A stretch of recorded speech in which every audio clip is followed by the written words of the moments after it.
Ladies and gentlemen, the goal in your life is not to figure out how to be comfortable in your mental prisons, but to realize that you have the keys to set yourself free.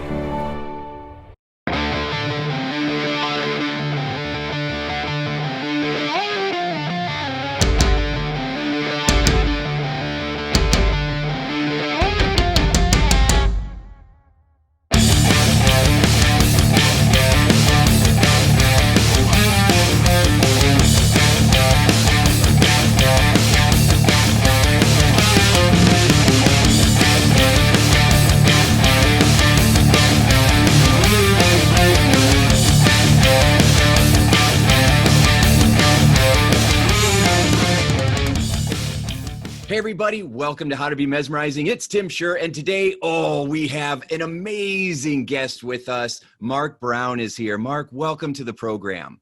Tim, thank you so much for the honor of spending time with you and sharing a few ideas with you and your listeners. My pleasure. Oh, thank you, Mark. So for those that you don't know, Mark is an Emmy-nominated World Championship Toastmasters of public speaking winner. I mean, there are very few people in the world who have that title of a world champion Toastmasters speaker, and Mark has done it. It's a huge deal. He's traveled around the world. He's touched so many lives, and he coaches speakers now, and he helps people to bring their message out in a way that's mesmerizing. And so I'm so excited that you're here, Mark. So I ask everybody this first question, and so I'm going to ask you, what would you say is the secret to success when it comes to speaking? That's a good question, and I often hear that. I think, first of all, we want to be excellent on the platform. We want to show our skills and ourselves. I think the first secret is, what gift do you have for the audience? So the first step, I think, is a mindset. I often have to coach people on the idea that you don't want to brag about your skills, how great you are, how eloquent. You have worked so hard to give the audience a gift. So first, the success comes from the quality of the gift that you give. And secondly, from your diligence and your effort to prepare yourself to present it in a way that the audience is, and I must say this, mesmerized. That's good. That's very good. Yeah, one of the keys to success in any kind of business relationship is making it others focused and not all about you. So how would you go about helping somebody figure out what their gift is for the audience? Well, often clients will ask, people say, I want to speak. I said, that's nice. What about? Well, I don't know. Well, I ask this question. If you were, think of a child in your life, okay? If you knew you were going to die tomorrow and you had one opportunity to give one message to that one child one time, what would that message be? Now, wait, don't answer me right away. Take a couple of days, write every idea, every thought, every passionate feeling down, and you want to whittle that down and ask yourself, what is the one message I would absolutely, positively leave if I knew I had that one chance and I was going to die tomorrow?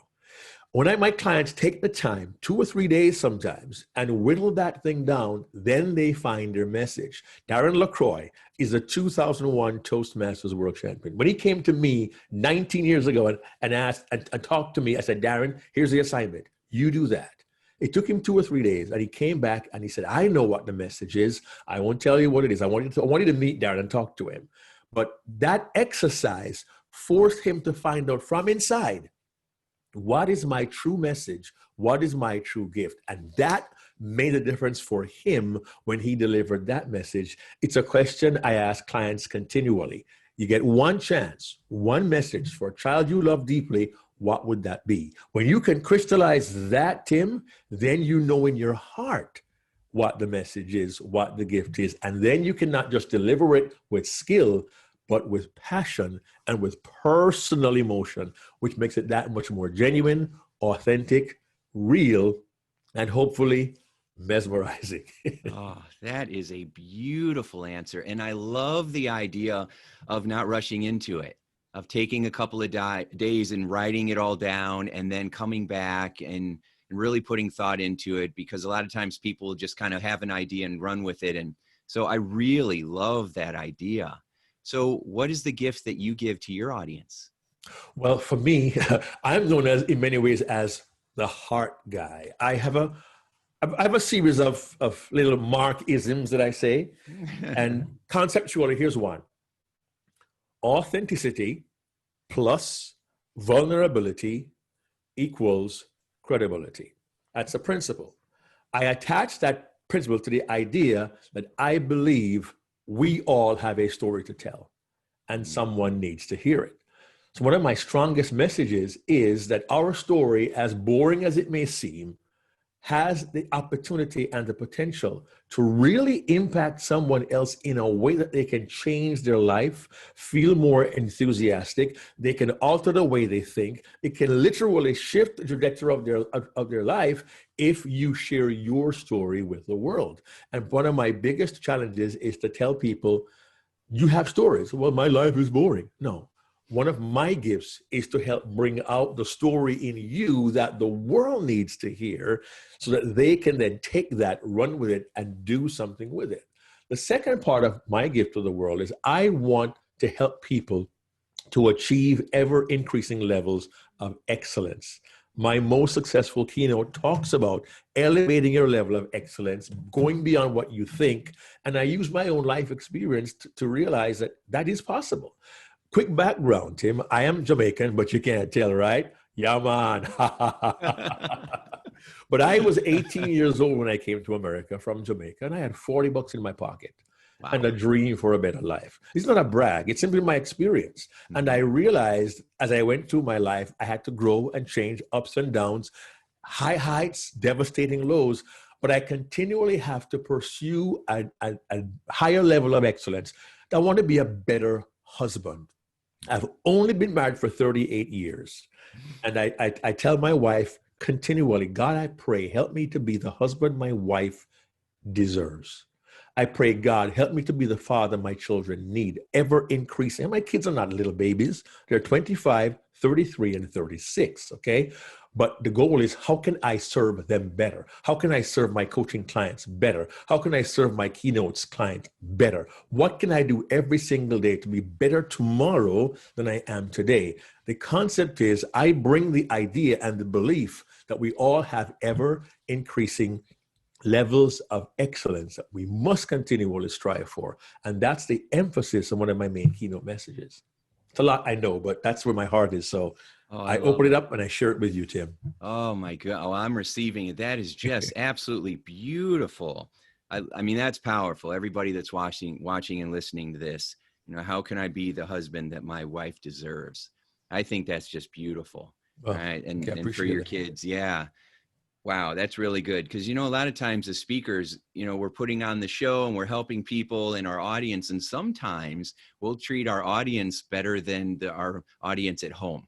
And I'm always harping on how important it is to be just as authentic and just as loving and caring at home as you are with, you know, strangers. Well, you know what? I appreciate that, Tim. And you know, I'm going to pause for a second to give you room in case you want to edit this out. But I want to tell you, when we first planned to have this interview, we chose a day that was pretty open. It's a holiday. And then you said, Mark, you know what? I realized it's my son's birthday and I need time with my son. And I was quick to say, Tim, I agree. No problem. Let's reschedule this because family is important to you. And I'm so happy that you made that decision, because that tells me the kind of person you are. And I want your listeners and your viewers to understand that you had the priority right. You want to be a better father than you want to be a podcast host. And I really appreciate that, because last month I had the joy, the honor, the blessing, and the daddy's delight to officiate my daughter's wedding, which is kind of really cool. So as a family man, I really appreciate that you chose your son over me. I wouldn't want you to have it any other way. And that tells your audience where your heart is. So I feel a kind of bond with you for that reason alone. So I really appreciate that you said, yes, being a parent is important. And that's your first audience.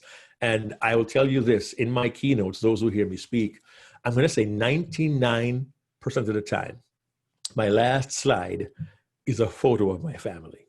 Because no Nice. matter what I talk about or where I go, I want the audience to know how important that audience is to me. I call them my number one team, my best audience, and my greatest supporters. Oh, So for me to be excellent, here's a cool part, Tim. Having my family's photograph on a slide up on an iMac somewhere, and they see who they are. I also say this, I want to be my best. I want to achieve ever increasing levels of excellence for them. So what they see from me, what they hear in a speech aren't just words they hear. They see the effort I put. And my kids are 25, 33, and 36. They're not kids anymore, but yeah. every single time I'm on a platform, I want to be my best as an example, continual example to them of levels of excellence that they can continue to reach as they get older as well. Because you know what? When you stop learning, you stop living. Yeah. Wow. Oh, every once in a while, it doesn't happen very often, but every once in a while, I'm so inspired by what one of my guests says that I forget that we're doing an interview and all the other questions I'm supposed to be preparing for go out the window.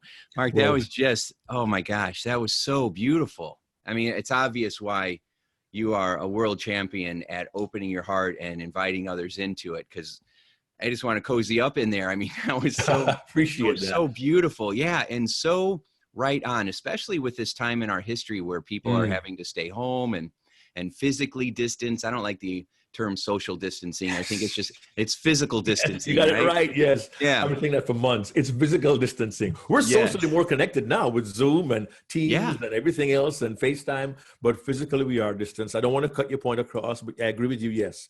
It's Yes. now more difficult being physically distanced. Yes, I agree. Yeah. And thank you for sharing that story with my son, because, I felt that connection with you as well, because I was kind of bracing up because I'm, every once in a while, and I haven't though, I really haven't run into anybody that, except one person that was kind of, I don't know, a little snobby maybe. Right. But everybody else has been very kind and very gracious. Mm. And, um, and so I was a little concerned because I was like canceling on you right before, but you were so gracious and you were so kind, and it took the edge off, because I didn't want to, I wanted to be there for my son. I didn't want to lose our interview either. So I'm so happy that we were able to create both. And I think that's maybe a learning lesson is we sometimes shoot ourselves down, or we're afraid of doing the right thing because we think something bad's going to happen or we're going to lose an opportunity. But when you do the right thing, it just creates more opportunities. And so it creates win-win situations. And so I always think about think about what you want, and without feeling like you have to give up one for the other. Let's have more Right. and conversations. I can be Yeah. there for my birthday or for my son's birthday. I can also be there with you. And so it works out great. Well, I'm happy. Again, I'm really, really happy, genuinely happy you made that choice. I done the same thing myself. Family Yeah. first. Yeah. Yeah. So that's awesome. So I'm curious, was there a particular story that you have told, time and again, or a particular story that you shared that won you a world championship? I mean, that's so unbelievably impressive. I mean, that Well, is incredible. All the competition, all the levels, I think there's 6 levels you have yeah, to now get there's to. 7, but it's 6. Back then it was 6 levels, 3 different presentations of your own choosing. And you have to try to get the audience to think, to feel, to laugh, and to cry in 7 minutes. And that's In not 7 enormously minutes. easy. Yeah. And please forgive me, a little allergies are getting in my way. I cut my grass yesterday and the allergies are getting into my eyes, but I can see you clearly and we can kind of work our way You know what? along. By the end of this conversation, I'm going to be wiping my eyes. I got a feeling. When you started talking about your family on the slide, I'm like, oh, keep it together. Well, it's funny, Tim, you asked about stories. Just stories. I won the world title 25 years ago. And I say that now, and it seems like a world away because there's so many Toastmasters who weren't even born 25 years ago, which is kind of interesting to me. But Yeah. the stories, I used a Disney cartoon in my speech. I used a Disney cartoon, Beauty and the Beast, and I talked about a daddy moment when I sat with my kids watching the movie and a scene got my attention. And it was a little scene where this guy Gaston, who's the bad guy in the movie, he gets an entire village to attack the beast who's living in a castle by himself, not bothering anybody. But it was the power of rumor. And I talked about intolerance, indifference, and ignorance, and how that causes us to treat those who are different. And someone said, Mark, you realize that 25 years later, that's really super valid, like right now, with the way the world is and the way America is. Absolutely. And that's really interesting. But I use a fantasy story, and I coupled that with a real story of a reporter who wanted to do a story on the homeless in New York City. And she dressed as they dressed and so on. She became one of them, and she realized that no one noticed her. She became invisible to them. Even though she's a beautiful news anchor, in her makeup, she was one who was simply ignored by those who had no time for her. And I really wanted my kids to understand we need not be indifferent to those who are not like us. You know, we shouldn't be intolerant of those who don't believe what we believe. You know, and don't be ignorant. Educate yourself. Learn about people. Even if you disagree with them, you can learn about them. Have honest, open collaboration, discourse, conversation. And the idea of honest, gracious, tolerant, open conversation and discourse. You think we need that in America now, Tim? Hello.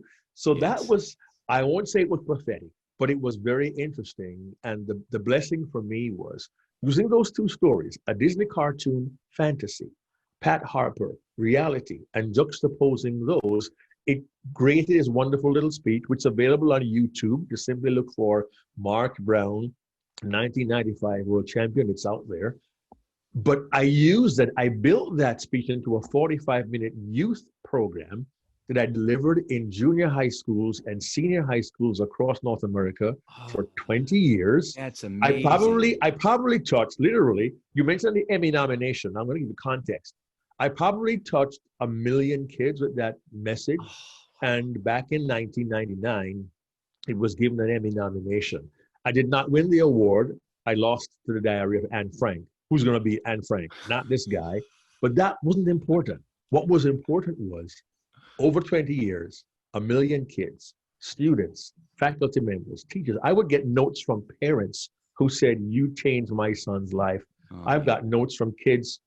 You came to my school 7 years ago and gave your speech, and I've not forgotten it. Wow. That's an impact that says, you know what? Beyond winning a contest with a 7-minute speech, and I coach some Toastmasters, and I tell them this: win, lose, or draw, don't put your speech away after the contest. It may have a much longer shelf life than you know if you would work on it, develop it, expand it, build a mini keynote out of it. You could literally have an impact on your world. Not knowing 25 years ago I would do that. 1 million kids, an Emmy nomination, lives changed because of one message from one Toastmaster speech way back in the summer of 1995. So in terms of a story, that's a story about the story.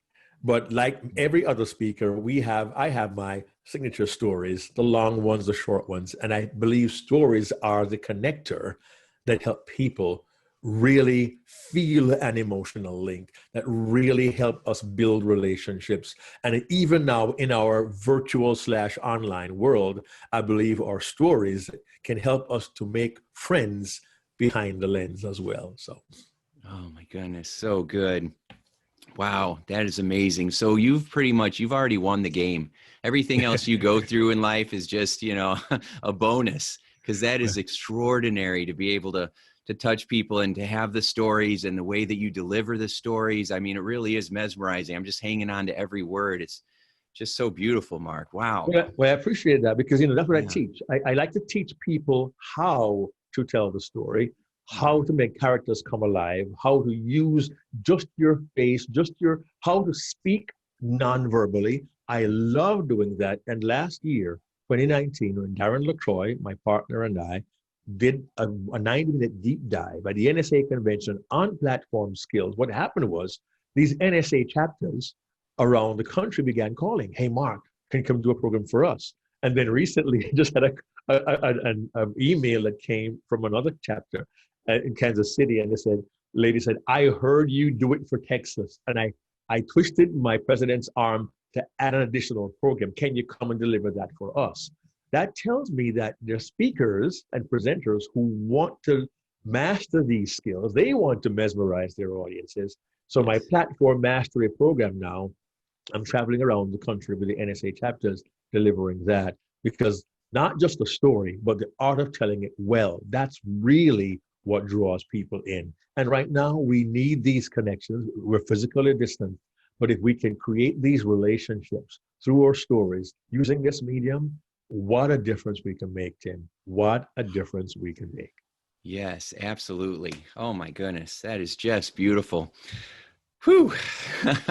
So, so many questions.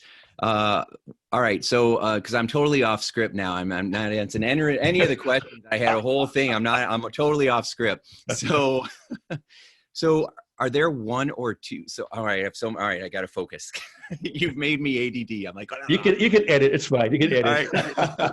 I'm so excited. All right. So I got a question of, maybe one tip for how to speak non-verbally, because I love body language. I've been studying it for decades. And so maybe one tip for how to speak on the platform non-verbally, and then maybe one tip for a presentation skill, just so that we can give our audience some, some meat that they can use afterwards.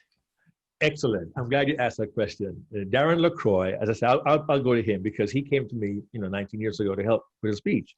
Yeah. And in one of his scenes, Darren talks about being on stage doing an improv technique as a comedian, where you stand with an audience member goes behind you, and they put their arms through yours, and they do the motions for you while you do the words. So your hands are tied behind your back, and yes, they're doing the motions. So yes, I had a drink of water, and they kind of make a mess, and it's kind of funny.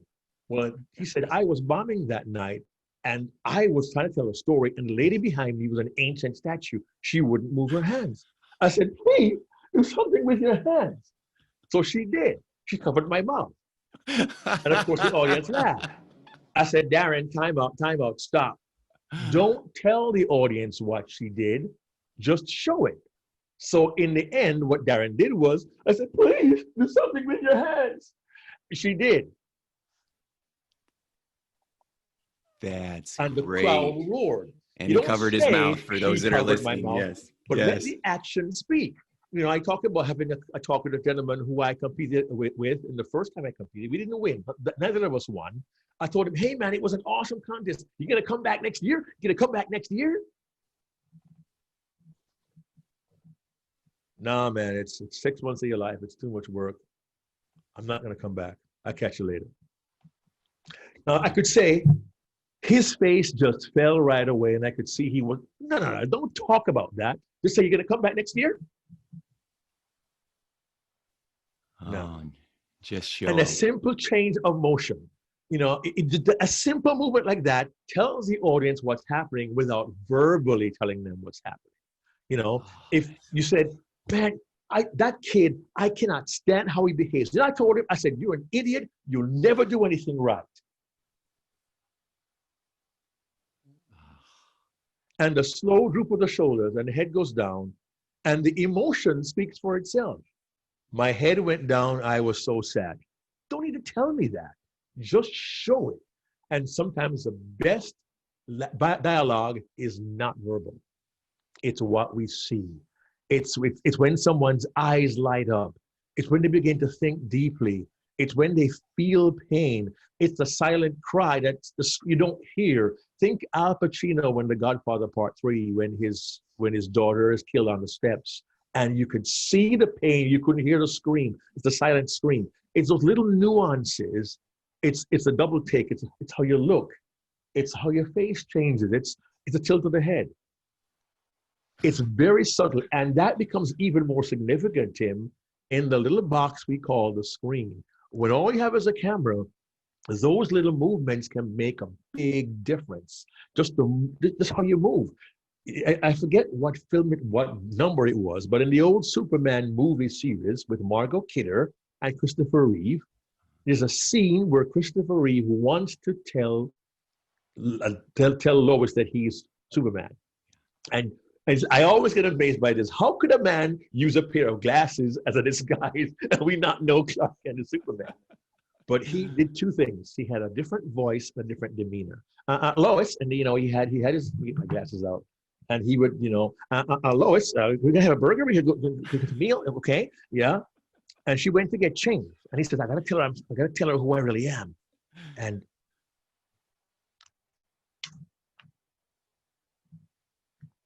Lois, I'm gonna tell you something. She comes out and he chickens out, and he goes, we're gonna be late, Lois. Let us go. And all it was from here to here, and a slight change of voice becomes a different character. Oh. It's a small, subtle, but powerful technique, one that I teach to my clients continually. So I get that's the first part of the question. It was a nonverbal technique. What was the other part of the question again? I'm sorry. I'm teaching. I'll ask it again in a second. So I have chills right now. Ladies and gentlemen, I just interviewed Superman. I just won. Everything else is a bonus now. Oh my God. That is amazing. Wow. If you're listening to this interview, you need to go on my YouTube channel and watch what Mark just did. I have chills. That was amazing. Wow. And thank you from the bottom of my heart, because you literally just changed how I communicate for the rest of my life. I appreciate that. Because you took it to level 3. So level 1 was you tell a story. Level 2 is you tell the story where you're actually acting out the characters. Right. Level 3 is what you just did, which is now add all the emotion. Exactly. And I'm like, wow, that's amazing to act out. Oh my gosh, my brain's going crazy right now. That was amazing. Wow. Well done. Okay. So second question then is just another, that was really powerful, using body language, nonverbal communication. Right. It was sensational. So what about another maybe presentation skill while you're on the stage? Because you can use this on the stage, but if you're not a speaker, you can use this. When you're listening like I am and hanging on every word that you say, Mark, when you can use this at home, you can use it when you're having a conversation with your friend or with your spouse or with your kids and feel out this emotion and mesmerize them. So you do not have to be a speaker to use this. If you just want to be an impactful communicator and influencer, or just have more stronger communication or rapport or relationships, you can always use this. So what would be another presentation tip that maybe you or Darren have come up with? Well, certainly, and Darren will do a whole piece called Stageology, how we use a stage. Matter of fact, we have an episode of our podcast just on Stageology. And the idea is, a lot of people, they get nervous on a platform. Now, I don't know how soon we'll all get back on stages around the country and around the world, but many presenters, they'll be in meeting rooms, conference rooms, they'll be in auditoriums, they'll be in amphitheaters, and they'll be in large ballrooms. And many people feel, oh my gosh, this stage is so big, I have to use every inch of it. No, you don't. You have to move with purpose and use the stage wisely. With being in a virtual world, we're now confined to that screen in front of us. And many of us don't have a large area in which to speak. Some people have studios, they have some more room. The idea is you move with purpose. Why do you move left? Why do you move right? Why do you step forward? Why do you step back? And it's important to understand that the stage is more than just left and right. Most people go left to right and some walk back and forth incessantly. Here's one quick tip. When you're going to make a point, stand your ground and face your audience. There's a big difference, Tim, between it's important for all of us at some point in our lives to let people know what we really believe and stand for what we believe. And I'm trying to scan the whole audience while I say it. But if I say it's important for all of us to understand, you need to let people know what you believe and why you believe it. You stand your ground to make the point. Don't keep moving aimlessly. You move with purpose. One of the tips is this, and we talked this last, and people are like, oh, I didn't get that. Generally here in the West, for us, we read left to right, which means telling a story, a timeline. If you begin on your right, audience is left, and the timeline moves across from their left to right, they can almost see the timeline unfold. So you use the stage to reinforce the passage of time. For example, Tim, back in 1980, I came to this country at 18 with $40 in my pocket. It took me several years, and 15 years later, I was the world champion of public speaking. And now, 25 years on, I find myself in a place where I get to serve so many people as a coach, as a speaker, as a keynoter, and of course, a podcast guest. But I have no idea what's going to come down the road. But I can't wait to see what lies ahead. And that simple technique, the audience sees my past, they see my present, and they can almost envision my future. Just that one motion alone shows the audience a timeline. And when you move there, come back with me to when I was in kindergarten. And you physically go there, now they see. So literally using the stage that way can be really powerful. Know why you move and move with purpose. And here's one more tip many speakers haven't gotten. A speaking area, even in your home studio, we often go left and right, center, left, and we're going to figure out the best spot to go. There's also power, Tim, ready for this? In the depth of your speaking area. When I first came to America with my heavy Jamaican accent as a bank teller, there are times the New Yorkers with whom I worked, because I lived in New York, the New Yorkers couldn't understand what Mark was saying. Forget about it, you know?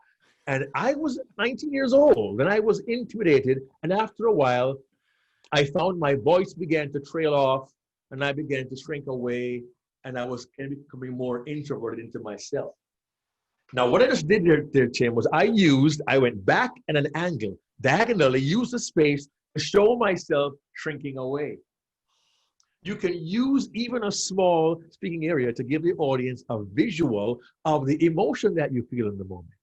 So if I'm moving away like this, you almost feel me drifting off. I'm fading away. I'm hiding away.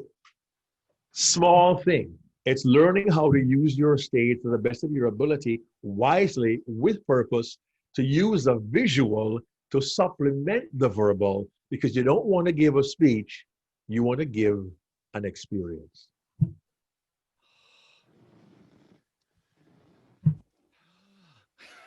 Say something, Tim.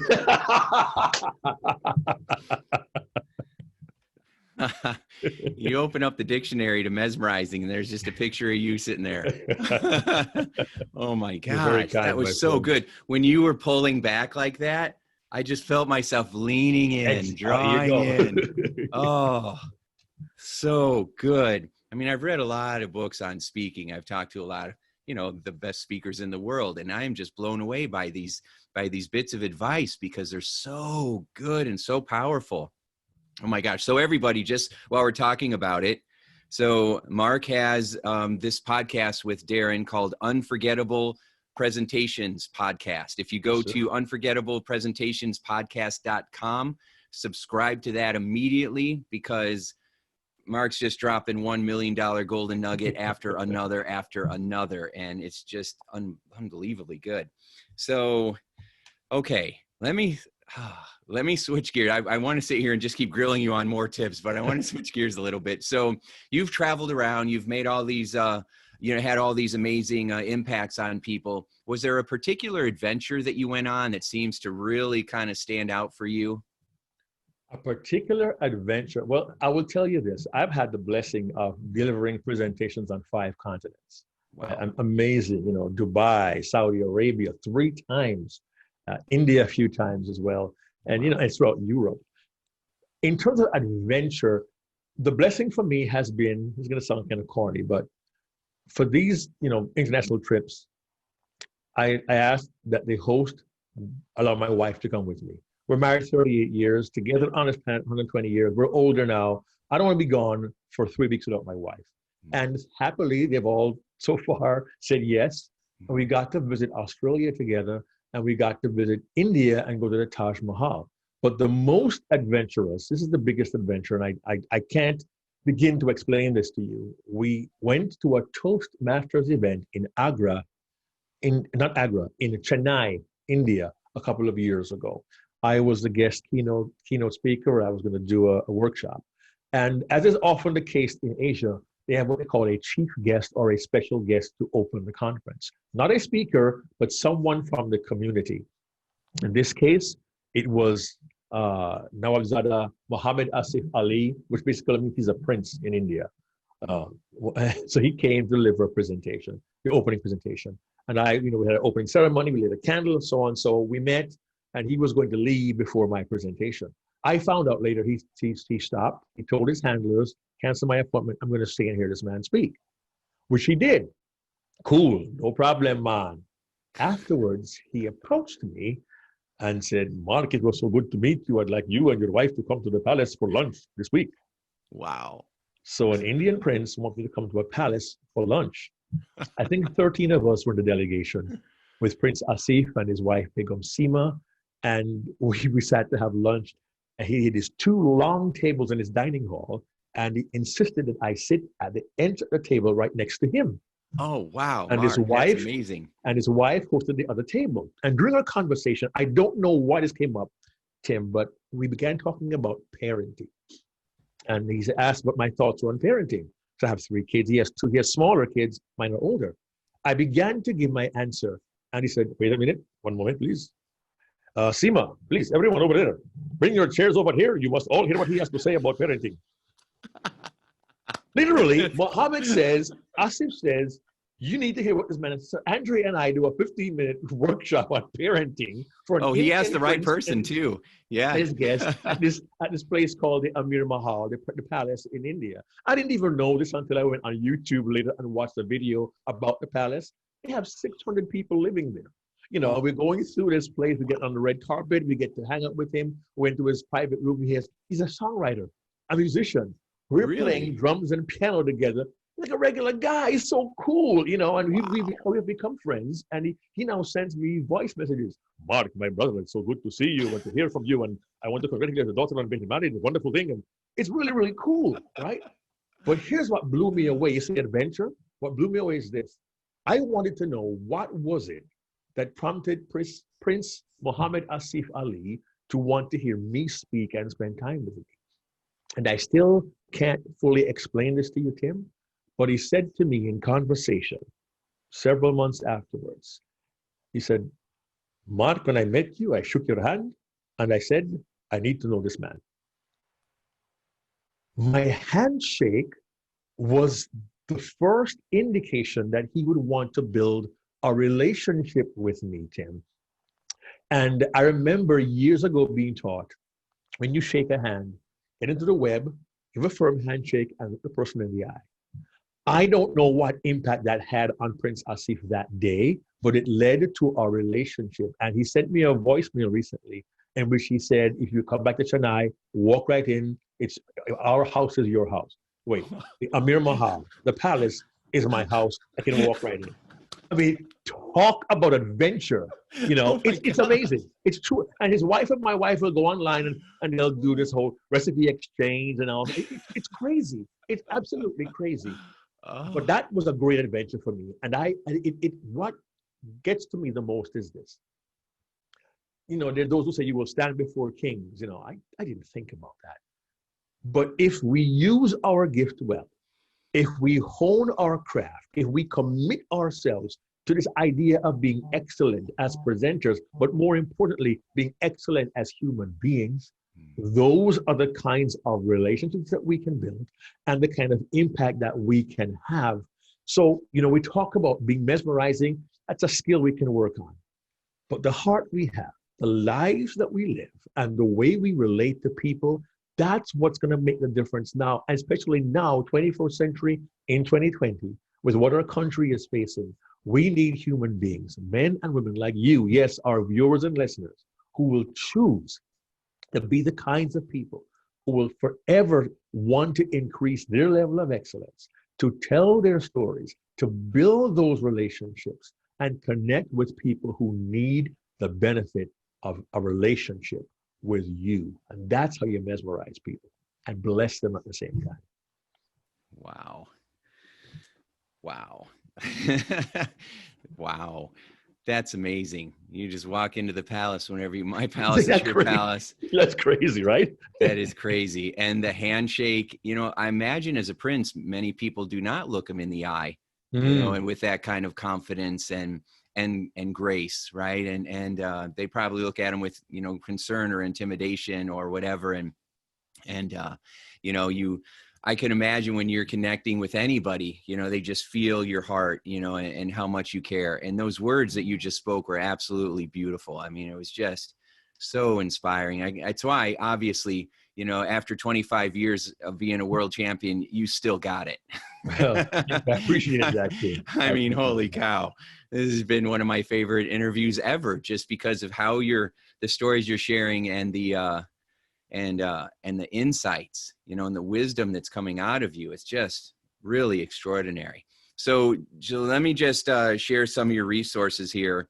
So you wrote a book with Patricia Fripp, and she had the honor of writing a book with you as well.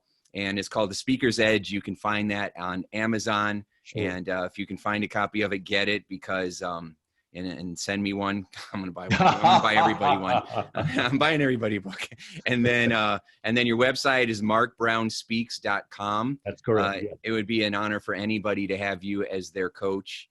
And I mean, just really amazingly good. And then, of course, your podcast, Unforgettable Presentationspodcast.com. Go check that out. 1 year last month, by the way. We made a plan to do it. We took a dream, had a dream. We're going to do it. And we just began doing it. And 1 year in, we have been so blessed to meet some fantastic presenters from all walks of life. So yeah, thank you for mentioning that. Appreciate it so much, Tim. Oh, Thanks. Absolutely. This has been such a treat. So I like to close with this question, although I think you've answered it many times already. But if you could take the wisdom that you have now and you could go back in time and talk to Mark when he was a little boy, maybe 10 years old in Jamaica, what advice would you give him? One, honor and respect people. Genuinely love people. Find ways to serve, because it's not about what you can get. It really is what you can give, and blessings come as a result. I would say my best advice would be handle your financial resources wisely. I've made enough mistakes in my life to learn that would have been something that I would have done differently. But no matter what you have, be willing to share what resources you have. Be hospitable. Love people, respect people, serve people. And when you mess up, apologize. Do the right thing. Be a man of character.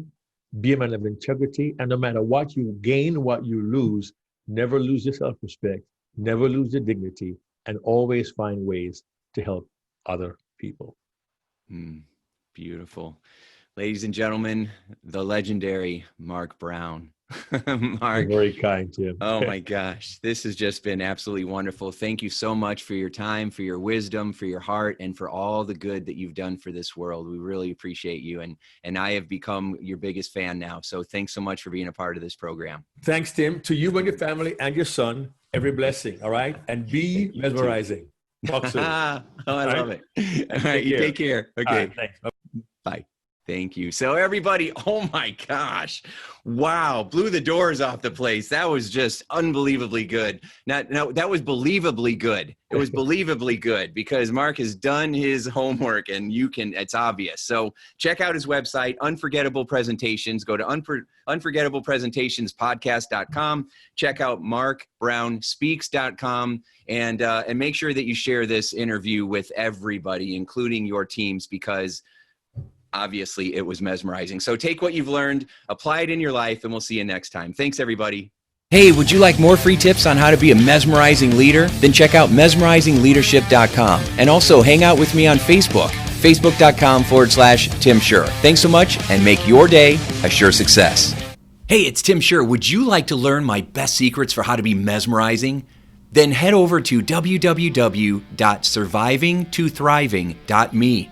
That's www.survivingtothriving.me. I'll see you there.